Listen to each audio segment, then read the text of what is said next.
Hi friends, welcome to RS educations.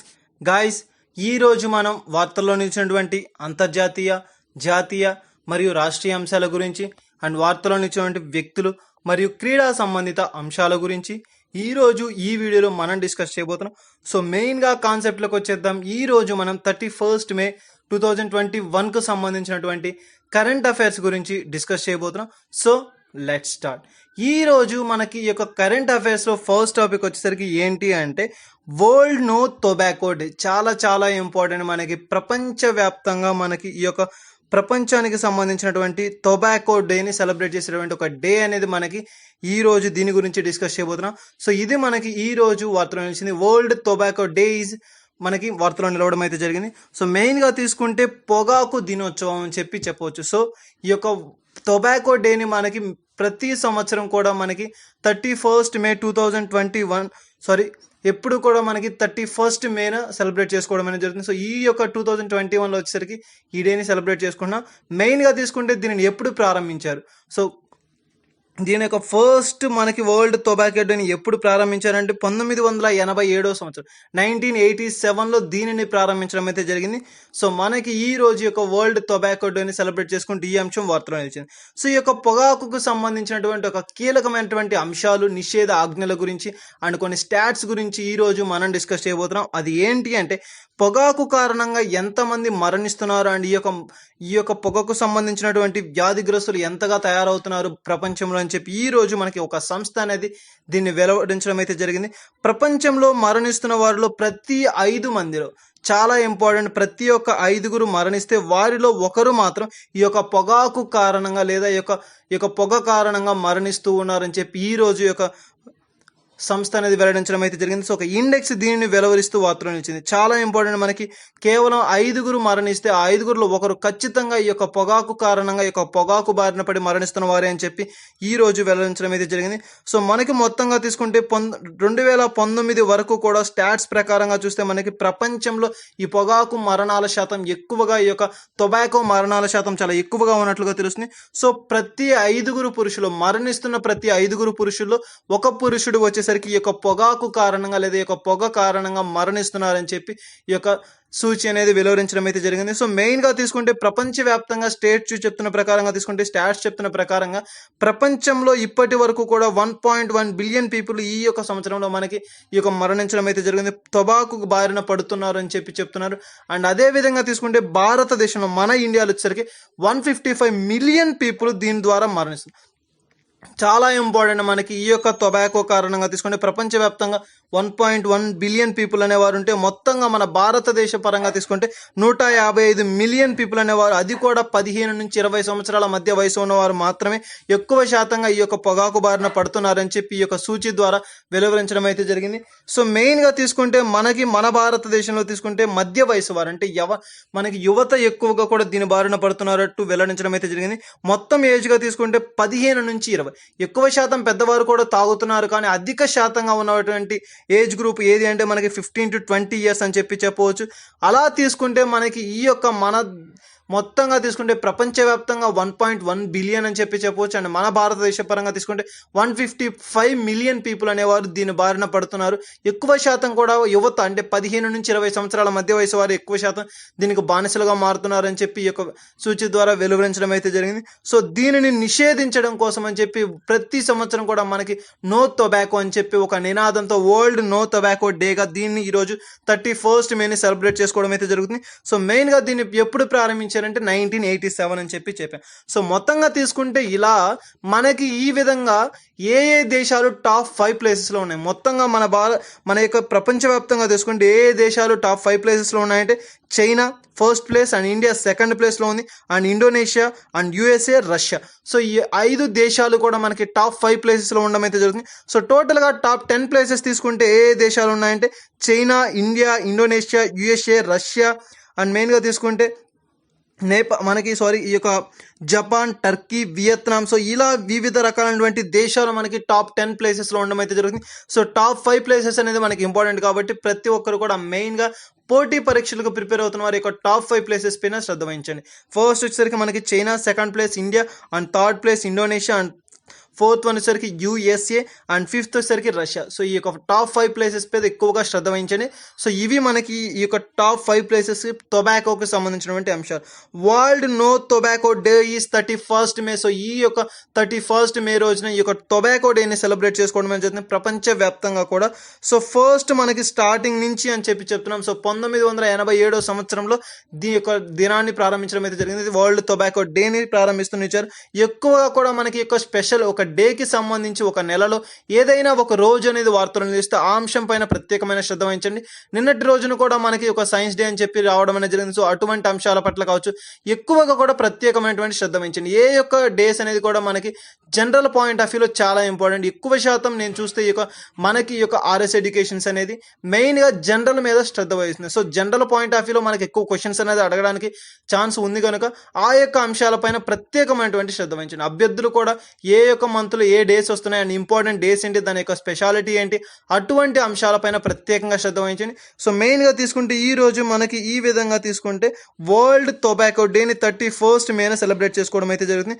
So మరొక అంశాన్ని కూడా ఈ రోజు మనకి WHO వరల్డ్ హెల్త్ ఆర్గనైజేషన్ వారు దీన్ని విశదపరచడం అయితే జరిగింది. చాలా ఇంపార్టెంట్. మనకి ప్రస్తుతం ఉన్నటువంటి ఈ యొక్క కరోనా కాలంలో, ఈ యొక్క కరోనా విపత్తుకరమైనటువంటి ఈ కాలంలో ఎక్కువ శాతం మనకి ఈ యొక్క కరోనా బారిన పడుతున్న వారు ఎవరు అంటే 50% మనకి ప్రపంచవ్యాప్తంగా తీసుకుంటే ఈ యొక్క మనకి మెయిన్గా ఈ యొక్క కరోనా బారిన పడేవారు ఎక్కువగా ఉంటే వారిలో అధిక శాతం మనకి వ్యాప్తి చెందుతుంది ఎవరికి అంటే ఎక్కువగా కూడా ఈ యొక్క పొగ త్రాగేవారు ఎవరైతే ఉంటారో వారిలో 50% ఎక్స్ట్రా అనేది మనకి యొక్క కరోనా లక్షణాలు కనిపించడం అనేది జరుగుతుంది. చాలా ఇంపార్టెంట్. ఈ యొక్క పొగ కారణంగా, ఈ యొక్క టొబాకో కారణంగా ఎవరైతే వారి యొక్క దానికి బానిసలై ఉన్నారో సో అటువంటి వారిలో 50% ఎక్కువగా కూడా అధిక మొత్తంలో ఈ యొక్క కరోనా బారిన పడిన వారు ఎక్కువగా ఉండడం జరుగుతుంది. అండ్ కరోనా సూచికలు కూడా ఎక్కువగా కనిపించడం అయితే జరుగుతుంది. సో ఇటువంటి యొక్క పొగాకు సంబంధించినటువంటి అంశాలు అండ్ మెయిన్గా తీసుకుంటే ఈ యొక్క టొబాకోకు సంబంధించినటువంటి అంశాలు వీటి వలన ఎక్కువగా కూడా కరోనా వ్యాధి 50% ఎక్స్ట్రా మనకి ఈ యొక్క టొబాకో తీసుకున్న వాళ్ళు ఉండడం అయితే జరుగుతుంది. సో వాటి పట్ల ఈ రోజు మనకి వరల్డ్ హెల్త్ ఆర్గనైజేషన్ దీనిని విడుదల చేస్తూ వార్తలు ఇచ్చింది. సో మెయిన్గా తీసుకుంటే నిన్నటి రోజున ఈ యొక్క వరల్డ్ హెల్త్ ఆర్గనైజేషన్ WHO వారు దీన్ని వెల్లడించారు. సో ప్రతి ఒక్కరు కూడా గమనించండి, ఎవరైతే ఈ యొక్క స్మోకర్స్ ఉంటారో వారికి అధిక శాతంలో యొక్క కరోనా బారిన పడేటువంటి అవకాశం ఎక్కువగా ఉంది. అండ్ మెయిన్గా వారి వలన ఇతరులకు వ్యాపించే అవకాశం కూడా ఎక్కువగా ఉంది. సో కొన్ని రోజులు వచ్చేసరికి యొక్క టొబాకో కానీ యొక్క పొగకు కానీ దూరంగా ఉంటే ప్రతి ఒక్కరూ సేఫ్గా ఉంటారు. సో ఇది మనకి ఈ రోజు వార్తలో ఇచ్చినటువంటి టొబాకోకి సంబంధించినటువంటి అంశం. సో ఇది మనకి వరల్డ్ టొబాకో డే, వాళ్ళు ప్రపంచ పొగాకు దినోత్సవం అని చెప్పి ఒక 31st మేని సెలబ్రేట్ చేసుకోవడం అయితే జరుగుతుంది. నో టొబాకో అని చెప్పి ఒక నినాదంతో దీన్ని తీసుకురావడం అయితే జరిగింది. 1987 నుండి దీన్ని ఆరంభించారు. సో ఇది మనకి ఈ యొక్క ప్రత్యేకమైనటువంటి స్పెషల్ డేకి సంబంధించినటువంటి అంశం. అండ్ నెక్స్ట్ వచ్చేసరికి ఈ రోజు వార్తలో నుంచి మరొక అంశం. అండ్ బిఫోర్ మనకి ఈ యొక్క వరల్డ్ దీనికి సంబంధించి ఒక అంశం, ఒక బిట్ డిస్కస్ చేశాక మనం ఈ టాపిక్లోకి వెళ్దాం. అది ఏంటి అంటే ఇటీవల కాలంలో కూడా మనం చూసాం, మెయిన్గా చాలా ఇంపార్టెంట్ లోకస్ట్ మిడతల దండు అని చెప్పి నార్త్ ఈస్ట్ ప్రాంతాల్లో ఎక్కువగా కూడా ఉంటున్నటువంటి ఈ యొక్క మిడతల దండు కారణంగా అధిక మొత్తంలో బాధను వహిస్తూ చాలా ప్రమాదకరమైనటువంటి సిచ్యువేషన్ నార్త్ ఈస్ట్ వారు ఫేస్ చేశారని చెప్పి ఇటీవల కాలంలో లోటస్ మిడతల దండు ఒక గుంపులాగా, ఒక సమూహం లాగా రావడం అయితే జరుగుతుందని చెప్పి ఇటీవల కాలంలో చూసాం. అప్పుడు మనకి ఒక మిడతల కారణంగా ఒక దేశం మొత్తం కూడా ఇబ్బంది పడుతున్న కారణంలో మన భారతదేశం సహాయక చర్యలు చేపట్టిందని చెప్పి కూడా చెప్పవచ్చు.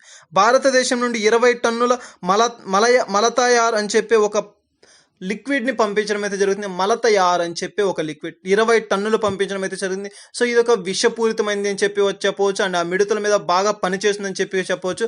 సో ఆ విధంగా ఆ కాలంలో వచ్చేసరికి మనకి ఈ యొక్క నార్త్ ఈస్ట్ ప్రాంతాలను పరిరక్షించేందుకు మన భారతదేశం కూడా తమ వంతు చేయూతనిచ్చి సహాయంగా నిలబడడం అయితే జరిగింది. సో ఆ విధంగా మనకి ఇటీవల కాలంలో చూసాం. అండ్ మెయిన్గా తీసుకుంటే ఈ రోజు వచ్చేసరికి మరొక కాన్సెప్ట్ మనకి ఏంటి అంటే మిడతలు కాదు, అటువంటి మరొక సమూహానికి సంబంధించి వేరొక దేశం మనకి ఈ రోజు వార్తను ఇచ్చింది. సో అది ఏంటి అంటే ఆస్ట్రేలియాకు సంబంధించినటువంటి ఒక అంశం మనకి ఈ రోజు వార్తను ఇచ్చింది. ఆస్ట్రేలియా కూడా ఇండియా సహాయం తీసుకోవడం అనేది జరుగుతుంది. సో అది ఏంటి అంటే మన భారతదేశానికి సంబంధించినటువంటి ఒక కీలకమైనటువంటి ఒక మెడిసిన్ ఈ రోజు మనకి ఒక ఆస్ట్రేలియాకి మన భారతదేశం అందించడం అయితే జరుగుతుంది. అది ఏంటి అంటే ఇటీవల కాలంలో మనకి ఏ విధంగా యొక్క మిడతల దండు అనేది నార్త్ ఈస్ట్ దేశాలపైన ప్రభావం చూపిందో సో అటువంటి ఒక దండు మనకి ఈ రోజు ఆస్ట్రేలియాపై ప్రభావం చూపుతున్నట్లు తెలుస్తుంది. అది ఏంటి అంటే ర్యాట్స్. ర్యాట్స్. సో ర్యాట్స్ అంటే ఎలుకలకు సంబంధించినటువంటి ఒక దండు అనేది ఈ యొక్క ఆస్ట్రేలియాపై దాడి చేయడం, అంటే దానికి ఎక్కువ శాతంలో ఈ యొక్క ర్యాట్స్ అనేది పెరిగిపోవడం అనేది జరిగింది.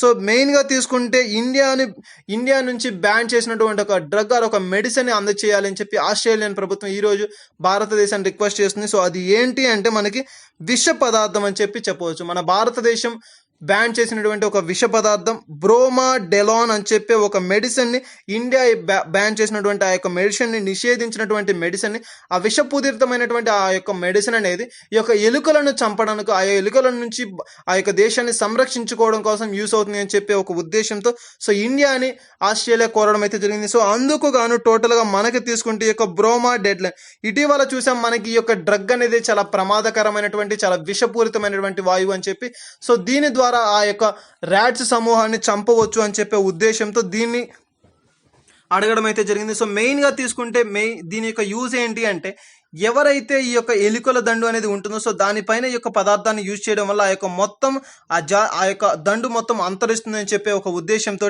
ఈ రోజు మనకి ఆస్ట్రేలియా ప్రభుత్వం ఇండియాని కోవడం అయితే జరిగింది. సో ఇది మనకి ఈ యొక్క ర్యాట్స్కి సంబంధించి భారతదేశం ఒక సహాయక చర్యలు చేపట్టడంలో కీలకమైనటువంటి పాత్ర పోషిస్తూ వార్తలు వచ్చేది. చాలా ఇంపార్టెంట్. మనకి ఇటీవల కాలంలో వస్తున్నటువంటి ఒక మిడతలకు సంబంధించి కావచ్చు, వివిధ రకాలైనటువంటి పురుగులు లేదా వివిధ రకాలైనటువంటి యానిమల్స్ వలన కానీ, పక్షుల వలన కానీ ఏదైనా ఒక కీడు లేదా ఏదైనా సరే ఒక బ్యాడ్ థింగ్ అనేది జరుగుతున్నప్పుడు సో అటువంటి దానికి సంబంధించి నిషేధం ఎటువంటిది వాడాలి, అండ్ మెయిన్గా ఎటువంటి మెడిసిన్స్ ఆర్ డ్రగ్స్ని యూజ్ చేసి దాన్ని విముక్తి పొందారు. సో ఇటువంటి అంశాల పట్ల ప్రత్యేకంగా శ్రద్ధ వహించండి. అండ్ మెయిన్గా తీసుకుంటే మనకి ఈ యొక్క డ్రగ్స్ అనేది చాలా ఇంపార్టెంట్. ఇటీవల కాలంలో కూడా చూసాం, మనకి ఈ యొక్క మిడతలకు సంబంధించి మల తయారని చెప్పే ఒక లిక్విడ్ 20 టన్నుల లిక్విడ్ని భారతదేశం అందించింది అని చెప్పి, సో మెయిన్గా తీసుకుంటే ఆ యొక్క మెడిసిన్ లేదా ఆ యొక్క లిక్విడ్ ఏదైనా కావచ్చు, సో అటువంటి ఒక డ్రగ్ అని చెప్పవచ్చు. వాటి పట్ల ప్రత్యేకంగా శ్రద్ధ వహించండి. సో ఈ రోజు తీసుకుంటే మరలా మనకి బ్రోమాడెలాన్ అని చెప్పే ఒక మెడిసిన్ అది ఒక డ్రగ్ అనేది వార్తలు నిలవడం అయితే జరిగింది. సో ఇటువంటి డ్రగ్స్కి సంబంధించినటువంటి అంశాలు కావచ్చు, అండ్ మెయిన్గా ఈ యొక్క కరోనా కాలంలో వస్తున్నటువంటి యొక్క వ్యాక్సినేషన్స్కి సంబంధించినటువంటి డ్రగ్స్ కావచ్చు, మెడిసిన్స్ కావచ్చు, ప్రత్యేకంగా శ్రద్ధ వహించండి. సో ఇది మనకి ఈ రోజు వార్తలో నిలిచినటువంటి ఒక అంశం. అండ్ నెక్స్ట్ వచ్చేసరికి ఈ రోజు వార్తలో మరొక అంశం నిలిచింది, చాలా ఇంపార్టెంట్. ఇటీవల కాలంలో డిస్కస్ చేసాం చైనాకి సంబంధించి. సో చైనా మరొకసారి వార్తలో నిలిచింది. చైనా ప్రభుత్వం తీసుకున్నటువంటి ఒక కీలకమైన నిర్ణయం మనకి చైనాస్ న్యూ చైల్డ్ పాలసీ అని చెప్పే ఒక పాలసీ మనకి ఈ రోజు వార్తలు నిలిచింది. చాలా ఇంపార్టెంట్. మనకి ఇటీవల కాలంలో తరచూ వార్తలో నిలుస్తున్నటువంటి ఒక దేశం ఏది అంటే చైనా దేశం. ఇటీవల కాలంలో అంతరిక్షం ఓన్ స్పేస్ సెంటర్ని స్థాపించుకోవాలని చెప్పే ఉద్దేశంతోను, అండ్ అదేవిధంగా ఓన్ స్పేస్ సెంటర్ని స్థాపించడం కోసం వారి యొక్క మెయిన్ థింగ్స్ని యూజ్ చేస్తున్నారని చెప్పడం, అండ్ మెయిన్గా ఇటీవల కాలంలో వివిధ రకాలైనటువంటి శాటిలైట్స్ని, రాకెట్స్ని యూజ్ చేసి స్పేస్ సెంటర్కి పంపించడం, అండ్ మెయిన్గా వాటికి సంబంధించినటువంటి వివిధ రకాలైనటువంటి అంశాల పట్ల చాలా చాలా ఇంపార్టెంట్. చైనాకి సంబంధించి స్పేస్ సెంటర్స్కి, అంతరిక్ష పరిశోధనల సంస్థలో అభివృద్ధి చెందినటువంటి సంస్థగా యొక్క చైనా ఈ రోజు పేరు ప్రఖ్యాతి పొందింది. సో అటువంటి యొక్క చైనాకి సంబంధించినటువంటి బిట్స్ అనేది మనకి తరచూ వార్తలో నిలుస్తున్నాయి. సో ఆ యొక్క అంశాల పట్ల ప్రత్యేకంగా శ్రద్ధ వహించండి. సో మెయిన్గా కాన్సెప్ట్లోకి వచ్చేస్తే ఈ రోజు మనకి యొక్క చైనాస్ న్యూ చైల్డ్ పాలసీ ద్వారా వార్తలో నిలవడం అయితే జరిగింది. అది ఏంటి అంటే వన్ చైల్డ్ పాలసీ. చాలా ఇంపార్టెంట్. మనకి వన్ చైల్డ్ పాలసీ అని చెప్పి ఇటీవల కాలంలో 1987 నుంచి 2016 వరకు కూడా మనకి ఈ యొక్క వన్ చైల్డ్ పాలసీ అనేది అమల్లో ఉన్నట్టు మనకి ఇటీవల కాలంలో చూసాం. And one child policy means ఎవరికైనా సరే ఒక సంతానం మాత్రమే కలిగి ఉండాలి. ఆ యొక్క దేశానికి సంబంధించినటువంటి ఒక రూల్గా one child, one or none, no problem. అంటే ఒక చైల్డ్ ఉండవచ్చు, మ్యాక్సిమం ఒక చైల్డ్, లేదంటే అసలు ఒక చైల్డ్ లేకపోయినా నో ప్రాబ్లం అని చెప్పి ఒక నినాదంతో ఈ యొక్క వన్ చైల్డ్ పాలసీ అనేది మనకి యొక్క 2016 వరకు కూడా కంటిన్యూ చేశారు. 1970లో పాలసీ అనేది స్టార్ట్ అయింది. సో అక్కడి నుంచి దాదాపుగా 46 ఇయర్స్ అనేది మనకి ఈ యొక్క మెయిన్గా దీన్ని యూజ్ చేయడం అనేది జరిగింది. సో దానికి సంబంధించి ఈ రోజు మనకి మెయిన్గా వన్ ఆర్ నన్ అని చెప్పి 2016 వరకు యూజ్ చేశారు. ఆ తరువాత కాలంలో వచ్చేసరికి 2016 తర్వాత కాలంలో 1 or 2గా దాన్ని చేంజ్ చేయడం అయితే జరిగింది. సో 2016 తరువాత దానిని మనకి మెయిన్గా 1 or 2 అంటే ఒకరు లేదా ఇద్దరు అని చెప్పి ఒక నినాదంతో ఈ యొక్క పాలసీని ఎండ్ చేయడం అయితే జరిగింది. చాలా ఇంపార్టెంట్. 2016 బిలో వరకు one child policy, and next 1 to 2 child policy వచ్చేసరికి 2016 ఆఫ్టర్ అని చెప్పవచ్చు. సో మెయిన్గా తీసుకుంటే 2 చిల్డ్రన్స్ అనేవారు మ్యాక్సిమం, 1 అనేవారు కూడా మినిమం. సో నో ప్రాబ్లం, ఒకరు ఉన్నా లేకపోయినా నో ప్రాబ్లం, కానీ 2 చిల్డ్రన్స్ మాత్రమే మ్యాక్సిమం అని చెప్పి ఒక పాలసీని చైనా ప్రభుత్వం తీసుకురావడం అయితే జరిగింది. అండ్ నెక్స్ట్ ఈ రోజు మనకి చాలా ఇంపార్టెంట్, ఈ రోజు యొక్క వార్తలో నిలవడం ఏంటి అంటే చైనాస్ న్యూ చైల్డ్ పాలసీ అనే పేరిట 2021లో మనకి యొక్క మే మాసంలో ఈ రోజు వారు తీసుకొని వచ్చినటువంటి ఒక కీలకమైన నిర్ణయం మనకి వార్తలు నిలిచింది. అది ఏంటి అంటే 2 or 3 చిల్డ్రన్స్, చాలా ఇంపార్టెంట్, లేదా 2 లేదా 3 అని చెప్పే ఒక పాలసీ తోటి ఈ రోజు చైనా ప్రభుత్వం వార్తలో నిలిచింది. చైనాస్ న్యూ చైల్డ్ పాలసీ అని చెప్పే ఒక అంశంతో వార్తలో నిలిచింది. సో 2016 వరకు కూడా చూసుకుంటే మనకి 1 చైల్డ్ ఆర్ నన్ అని చెప్పవచ్చు. అండ్ 2016 to 21 మే వరకు కూడా చూసుకుంటే 1 or 2 చిల్డ్రన్స్ అని చెప్పవచ్చు. సో ఈ రోజు మనకు ఒక నూతనమైనటువంటి ఒక పాలసీని మరలా చైనా ప్రభుత్వం ప్రవేశపెట్టింది 1 చైల్డ్ పాలసీకి సంబంధించి. అది ఏంటి అంటే దానికి extension 2 to 3 childrens, 2 or 3 childrens, 2 లేక 3 వ్యక్తులు, 3 చిల్డ్రన్స్ కి కూడా ఈ యొక్క సంతానానికి వ్యవధి ఉంది అని చెప్పే ఒక ఉద్దేశంతో ఈ రోజు 3 చిల్డ్రన్స్ ని మ్యాక్సిమం గా చెప్పడం అయితే జరిగింది. సో ఒక కీలకమైనటువంటి ఒక ప్రకటన ఈ రోజు వెలువరించడం అయితే జరిగింది. సో చాలా ఇంపార్టెంట్, మనకి ఇటువంటి ఒకేసారిగా ఇంతటి కీలక నిర్ణయాన్ని చైనా ప్రభుత్వం తీసుకోవడానికి గల కారణం ఏంటి, ఎందువలన ఈ యొక్క నిర్ణయాన్ని తీసుకున్నారని చెప్పి చాలా ఇంపార్టెంట్. మనకి మెయిన్ గా తీసుకుంటే 1970లో స్టార్ట్ అయినటువంటి 1 చైల్డ్ పాలసీ ఈ రోజు 3కి పెరగడానికి, ఇంక్రీజ్ అవ్వడానికి గల కారణం ఏంటి, ఎందువలన ఈ యొక్క చైనా అనేది దీని యొక్క పాలసీని తీసుకురావడం అనేది జరిగింది, చాలా ఇంపార్టెంట్. మనకి ఇటీవల కాలంలో కూడా మనకి అధిక పాపులేషన్ కనుగొన్నటువంటి కంట్రీగా తీసుకుంటే చైనా అనేది ఉండడం జరుగుతుంది. సో దాని కారణంగా 1 చైల్డ్ పాలసీని తీసుకువచ్చారని చెప్పి ఇటీవల కాలంలో ఒకసారి మనం డిస్కస్ చేయడం అనేది జరిగింది. అండ్ 2 చిల్డ్రన్స్ కి సంబంధించి కూడా డిస్కస్ చేయడం అనేది జరిగింది. సో సడన్ గా మనకి ఈ రోజు యొక్క 3 చైల్డ్ పాలసీని ఎందుకు ఈ యొక్క చైనా దేశం తీసుకురావడం జరిగింది. అండ్ మెయిన్ గా తీసుకుంటే 2 or 3 చిల్డ్రన్స్ అనేది మనకి ఎటువంటి అబ్జెక్షన్ లేదు అని చెప్పి ఒక ప్రకటన, ఎటువంటి ప్రాబ్లం లేదని చెప్పి ఒక చైనా ప్రభుత్వం ఈ రోజు ప్రకటించడం అయితే జరిగింది. సో అందుకు అధికారికంగా కూడా ప్రకటనలు వెలువడి చేస్తూ వార్తలు వచ్చింది. చాలా ఇంపార్టెంట్, ఎందువలన ఈ యొక్క అధికారిక ప్రకటన ఈ రోజు మనకి వెలువరించడం అయితే జరిగింది, దీనికి గల కారణం ఏంటి అంటే మనకి మెయిన్గా తీసుకుంటే ప్రపంచంలో మనకి చైనా దేశానికి సంబంధించి ప్రస్తుతం వృద్ధుల శాతం అధికంగా కలిగి ఉన్నటువంటి దేశంగా చెప్పుకోవచ్చు.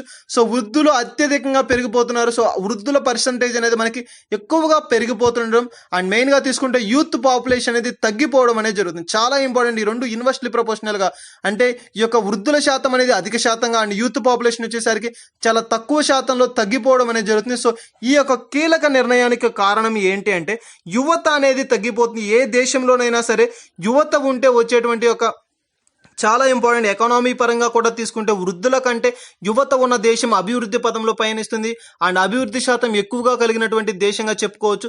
సో అటువంటి దేశాల జాబితా ఉన్నటువంటి చైనా ఈ రోజు ఈ యొక్క వృద్ధుల కారణంగా దాని నుంచి తొలగిపోవాల్సి వస్తున్న పరిస్థితి రావచ్చు. అండ్ ఏదైనా కానీ ఎందుకంటే వృద్ధుల శాతం అధికంగా పెరిగిపోవడం అండ్ యువత శాతం అనేది, యువత పాపులేషన్ అనేది తగ్గిపోవడం, ఈ రెండింటిని బేస్ చేసుకొని ఈ రోజు యొక్క కీలకమైన నిర్ణయానికి వీరు నాంది పలకడం అయితే జరిగింది. చాలా ఇంపార్టెంట్, ఎందుకని ఈ యొక్క 3 చిల్డ్రన్ పాలసీని ఈ రోజు చైనా అమలు చేస్తుంది అంటే మెయిన్ గా తీసుకుంటే చైనా దేశానికి సంబంధించి మనకి ఈ యొక్క 3 చిల్డ్రన్ పాలసీని ప్రవేశపెట్టడానికి గల కారణం ఏంటి అంటే ఈ యొక్క వృద్ధుల శాతం అనేది అధిక మొత్తంలో పెరిగిపోవడం అండ్ అదే విధంగా తీసుకుంటే యూత్ పర్సంటేజ్ అనేది చాలా రెడ్యూస్ అయిపోవడం.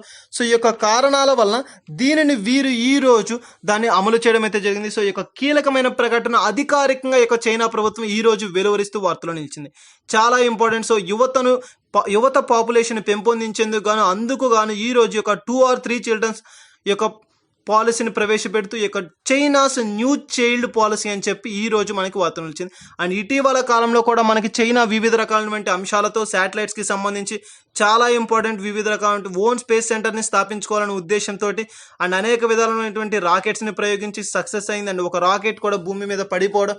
సో ఇటువంటి అంశాల పట్ల మనకి చైనా తరచూ వార్తలు నిలిచింది. సో అభ్యర్థులు గమనించాలి, ఎవరైతే పోటీ పరీక్షలకు ప్రిపేర్ అవుతున్నారో వారందరూ కూడా ఈ యొక్క చైనాకి సంబంధించి కావచ్చు ఏదైనా సరే తరచూ వార్తలు నిలుస్తున్నటువంటి అంశాల పట్ల అండ్ ఆయా దేశాల పట్ల కావచ్చు, రాష్ట్రాల పట్ల కావచ్చు ప్రత్యేకమైనటువంటి శ్రద్ధ వహించండి. మెయిన్గా తీసుకుంటే మనకి చైనాకి సంబంధించి ఇటీవల కాలంలో ప్రయోగించినటువంటి ఆ శాటిలైట్స్ నేమ్స్ కానీ అండ్ మెయిన్గా వాటి యొక్క ఆ రాకెట్స్ ఏ రాకెట్స్ని యూజ్ చేశారు అండ్ అదేవిధంగా ఒక రోబోను కూడా స్పేస్ సెంటర్స్కి పంపించడం అయితే జరిగింది అంతరిక్షంలోకి. సో అటువంటి అంశాల పట్ల ప్రత్యేకమైనటువంటి శ్రద్ధ వహించండి. సో ఇది మనకి ఈ రోజు వార్తలు నిలిచినటువంటి చైనాకు సంబంధించినటువంటి ఇంపార్టెంట్ థింగ్. సో దానికి గల కారణాలను కూడా మెయిన్ ఒక కాన్సెప్ట్ అనేది మనకి చాలా ఇంపార్టెంట్. సో దాని పట్ల శ్రద్ధ వహించండి. సో మనకి తీసుకుంటే ఈ రోజు 2021కి సంబంధించి 2 or 3 చిల్డ్రన్స్ అని చెప్పే ఒక న్యూ చైల్డ్ పాలసీ తోటి ఈ రోజు మనకి చైనా దేశం వార్తలో నిలవడం అయితే జరిగింది. సో ఇది మనకి వార్తలో నిలిచినటువంటి అంశం. అండ్ నెక్స్ట్ వచ్చేసరికి ఈ రోజు వార్తలో నిలిచినటువంటి మరొక అంశం ఏది అంటే ఐపీఎల్. సో ఐపీఎల్కి సంబంధించినటువంటి ఒక అంశం మనకి ఈ రోజు వార్తలో నిలవడం అయితే జరిగింది. బీసీసీఐ తీసుకున్నటువంటి ఒక కీలకమైనటువంటి నిర్ణయం అని చెప్పవచ్చు. సో మనకి ఇటీవల కాలంలో చూస్తే ఈ యొక్క మే మాసంలో ఒక ఐపీఎల్ టెస్ట్ అనేది మనకి జరగనున్నట్లుగా తెలిపారు. May 4th, 2021 జరగనున్నటువంటి ఆ ఐపీఎల్ మ్యాచ్ అనేది సడన్ గా ఆగిపోవడం అయితే జరిగింది. చాలా ఇంపార్టెంట్. ఎందుకు దానికి గల కారణాలు ఏంటి అంటే నలుగురు ప్లేయర్స్కి కూడా ఒక పాజిటివ్ అనేది రావడం జరిగింది. అండ్ అదేవిధంగా తీసుకుంటే ఆ ప్లేయర్ సబార్డినేట్స్కి సంబంధించి కూడా కొన్ని కారణాల వల్ల ఈ పాజిటివ్ కరోనా వ్యాధి బారిన పడడం వల్ల సో ఈ యొక్క ఐపీఎల్ని త్వరితగతిన మనకి యొక్క నిషేధం అనేది విధించడం అనేది జరిగింది. సో ప్రస్తుతానికి మాత్రమే దీన్ని విధిస్తున్నాము అండ్ ప్రస్తుతానికి మాత్రమే ఆగిపోయింది. కానీ టోటల్గా తీసుకుంటే మనకి యొక్క బీసీసీఐ నిర్వహించాల్సినటువంటి టెస్ట్ మ్యాచెస్ అని ఎన్నో ఉన్నాయి. సో అవన్నీ కూడా కరోనా కారణంగా ఇటీవల కాలంలో ఆగిపోయినట్లు సో వాటిని త్వరలోనే నిర్వహిస్తాము అని చెప్పి మనకి దానికి సంబంధించిన షెడ్యూల్ని కూడా జూన్ ఆర్ జూలై మాసంలో వెలువరిస్తామని చెప్పి బీసీసీఐ వెలువరించడం అయితే జరిగింది. సో చాలా ఇంపార్టెంట్. మనకి క్రికెట్ కౌన్సిల్ అని చెప్పవచ్చు. కౌన్సిల్ ఆఫ్ క్రికెట్ అండ్ ఇండియాకి సంబంధించినటువంటి ఒక కౌన్సిల్ అనేది దీన్ని వెలువరిస్తూ వార్తలు నిలిచింది. ఇంటర్నేషనల్ క్రికెట్ కౌన్సిల్ అని చెప్పవచ్చు. Board of international cricket council దీన్ని నిర్వహిస్తాము త్వరలోనే, దానికి సంబంధించినటువంటి షెడ్యూల్ని వెలువరిస్తాము అని చెప్పి ఒక అంశంతో వార్తలు నిలవడం అయితే జరిగింది. అది ఏంటి అంటే మనకి ఈ యొక్క ఐపీఎల్కి సంబంధించినటువంటి అప్డేట్స్ అనేది మనకి జూన్ ఆర్ జూలై మాసంలో వెలువరించడం అయితే జరుగుతుంది. అండ్ మెయిన్గా తీసుకుంటే దీనికి సంబంధించి సెప్టెంబర్ 18 నుంచి అక్టోబర్ 16 వరకు ఈ యొక్క మెయిన్గా యొక్క ఐపీఎల్ మ్యాచెస్ని నిర్వహించనున్నామని చెప్పే ఒక ఉద్దేశాన్ని వెలువరించడం అయితే జరిగింది. సో దీనికి సంబంధించినటువంటి అఫీషియల్ డేట్స్ అనేది మనకి త్వరలోనే అనౌన్స్ చేస్తారు. సో బీసీసీఐ చాలా ఇంపార్టెంట్. మనకి బోర్డ్ ఆఫ్ క్రికెట్ కౌన్సిల్ అని చెప్పి ఇంటర్నేషనల్ క్రికెట్ కౌన్సిల్ అని చెప్పేది.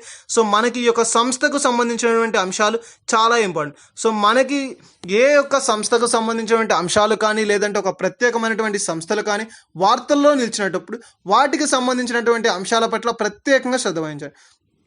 సో మనకి ఈ రోజు వార్తలో నిలిచినటువంటి ఒక కీలకమైనటువంటి అంశంగా తీసుకుంటా ఐపీఎల్కి సంబంధించి బీసీసీఐ తీసుకున్నటువంటి ఒక కీలకమైన నిర్ణయం మనకి ఈ రోజు వార్తలో నిలిచింది.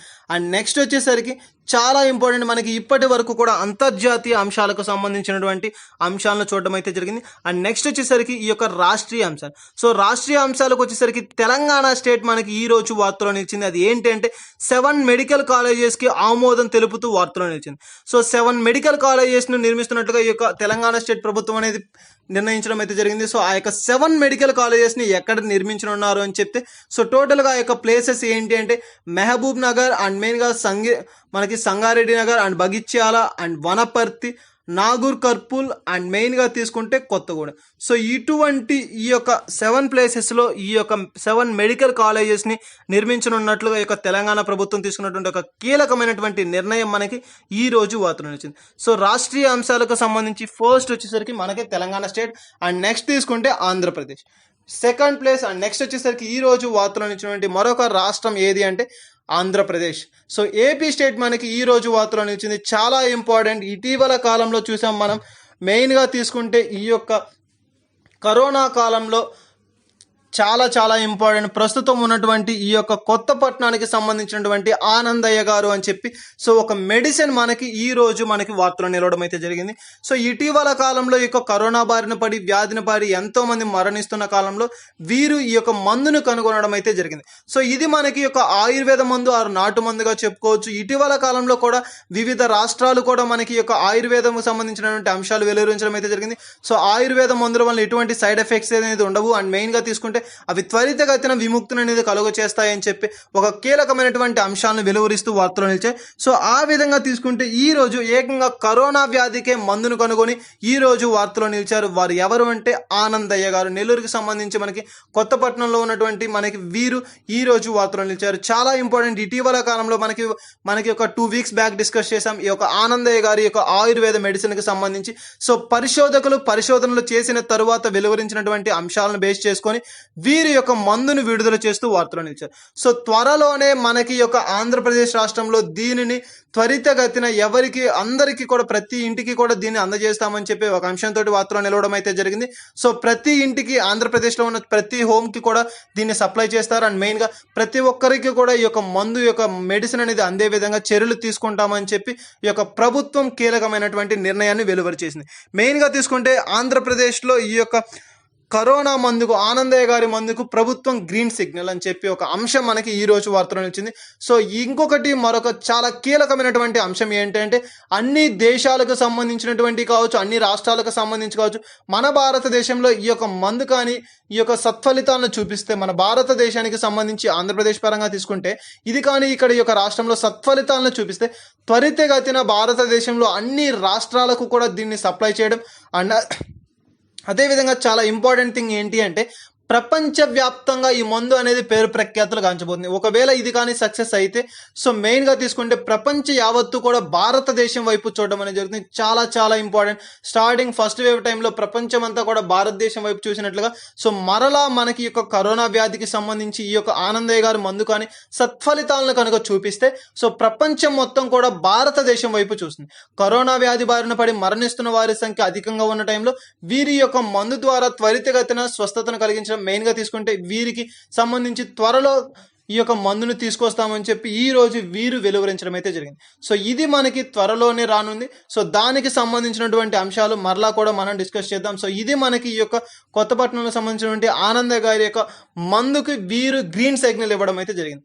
సో మెయిన్గా తీసుకుంటే చాలా ఇంపార్టెంట్ ప్రస్తుతం ఉన్నటువంటి కరోనా వ్యాక్సిన్స్కి సంబంధించి అండ్ మెయిన్గా తీసుకుంటే మొట్టమొదటి ఆయుర్వేద మందు ఆ నాటు మందుగా పేర్కొనడం అనేది జరిగింది.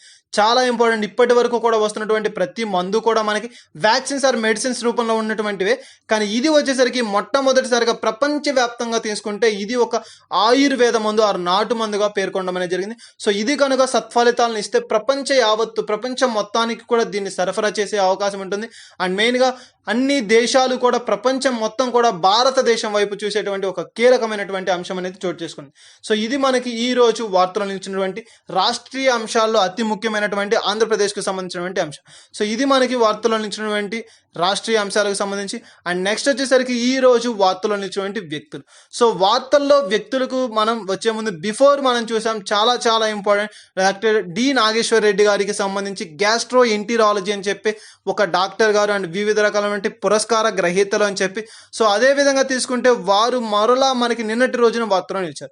ఏ విధంగా అంటే ఒక పురస్కారాన్ని రొండో అని చెప్పి ఒక పురస్కారాన్ని స్వీకరించి పురస్కార గ్రహీతలుగా ప్రపంచంలోనే అత్యున్నతమైనటువంటి పురస్కారంగా చెప్పుకోవచ్చు. సో అటువంటి పురస్కారాన్ని పొందినటువంటి వ్యక్తిగా వార్తలో నిలిచారు. సో దానికి సంబంధించి ఈ రోజు మనకి ఈ యొక్క గ్యాస్ట్రో ఎంటరాలజీ అని చెప్పి ఒక కీలకమైనటువంటి దీనికి సంబంధించి మరొక ఇద్దరు వ్యక్తులు ఈ రోజు వార్తలో నిలిచారు.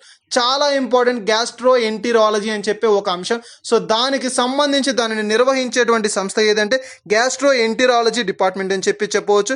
అండ్ ఇటీవల కాలంలో నిన్నటి రోజున మనకి రొడాల్ఫ్ ఇన్స్టిట్యూట్కి సంబంధించి యుఎస్ఏలో ఉన్నటువంటి రొడాల్ఫ్ ఇన్స్టిట్యూట్న వీరికి ఒక పురస్కారం అయితే లభించడం జరిగింది. సో దానికి సంబంధించి మరలా ఆ యొక్క ఇన్స్టిట్యూట్ అనేది వార్తలో నిలిచింది.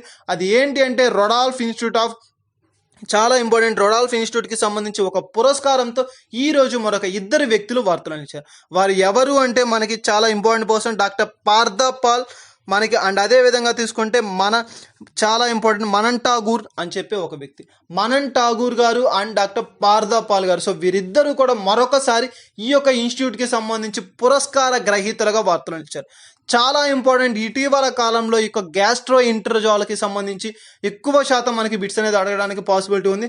సో మెయిన్గా తీసుకుంటే ఈ యొక్క గ్యాస్ట్రో ఎంటరాలజీలో ఉన్నటువంటి ఈ యొక్క కీలకమైనటువంటి అంశాలు ఈ రోజు మనకి వార్త నుంచి పురస్కారాలకు సంబంధించి భారతదేశం పరంగా కానీ ఏ యొక్క దేశాలకు సంబంధించినటువంటి పురస్కారాలు వస్తున్నప్పుడు వాటికి సంబంధించినటువంటి అంశాల పట్ల ప్రత్యేకమైనటువంటి శ్రద్ధ వహించండి. సో ఇది మనకి ఈ రోజు వార్తలో నిలిచినటువంటి వ్యక్తుల్లో ఫస్ట్ పర్సన్కి సంబంధించి డాక్టర్ డి నాగేశ్వర్ రెడ్డి గారికి సంబంధించినటువంటి కీలకమైనటువంటి అంశం.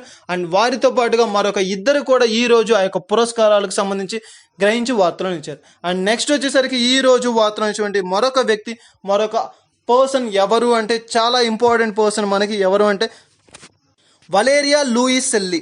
వలేరియా లూయిస్ సెల్లి అని చెప్పే ఒక పర్సన్ మనకి ఈ రోజు వార్తలో నిలిచారు. ఈ సంవత్సరం గ్రహీతలు ఒక పురస్కార గ్రహీతలుగా వార్తలు నిలవడం అయితే జరిగింది. చాలా ఇంపార్టెంట్. మనకి ఆ పురస్కారం ఏంటి అంటే ప్రపంచవ్యాప్తంగా ప్రఖ్యాతి పొందినటువంటి పురస్కారం, ప్రపంచంలోని అతిపెద్ద పురస్కారం అని చెప్పవచ్చు. అది ఏంటి అంటే ప్రపంచంలోని అతిపెద్ద పురస్కారం 2021కు సంబంధించినటువంటిది ఇంటర్నేషనల్ డబ్లిన్ లిటరరీ అవార్డు అని చెప్పవచ్చు. చాలా ఇంపార్టెంట్.